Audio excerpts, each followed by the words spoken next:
Hello everyone, welcome to the Ichimoku daily analysis for the SP 500 for Friday, October the 15th, 2010. Well, a change of trend to the upside today, and we can see on the previous day we had a candle making a lower high and a lower low, but we noted the long shadow on the bottom of that candle, and that represented the sellers losing commitment. So even though on the previous day the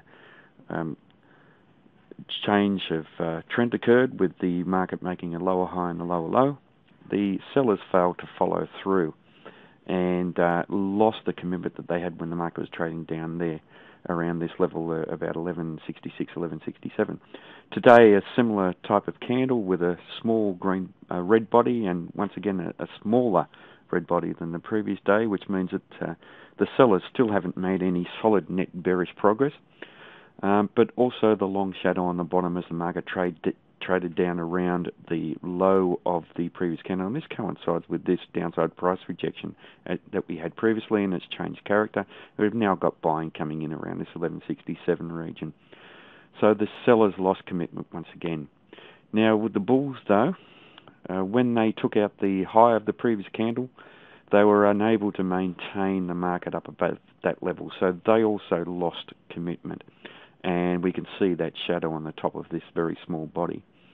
So even though the sellers lost commitment, the buyers also lost commitment. The only thing for the buyers is that they lost less commitment than the sellers did. So that could be a positive for this market.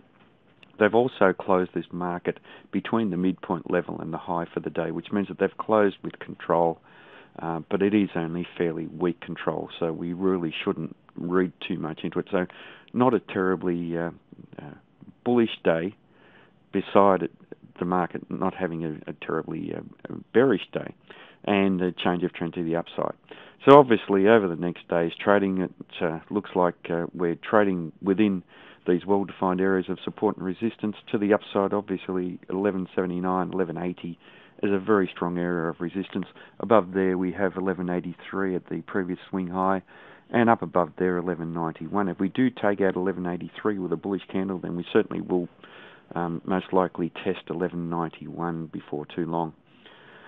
To the downside though, we do need to watch the low of these candles around roughly 1166, 1167, and then down here around 1163, which is a previously strong area. Now we are trading up above the cloud or the Kumo, so the market does have an overall positive bias, and we are trading a long way up above there, so the market is still looking a little overextended. The market is trading up above the Kijun-sen and Tenkan-sen, so we are bullish in the medium-term and fast-term timeframes, and both of those are pointing up, which reflects a strong upside momentum, and reflecting strong upside momentum in the fast-term timeframe. Now if the market does come up, we may find support down around these levels as well. The Kijun-sen, the Tenkan-sen is trading at 1162.53, which coincides with the 1163 region, and then the Kijun-sen, is trading at 1144. So they're areas that we should look to for strong support as well. So obviously the area around 1179, 1180 is very important for the next trading session, and also the area at 1173 down to 1167 and 1163.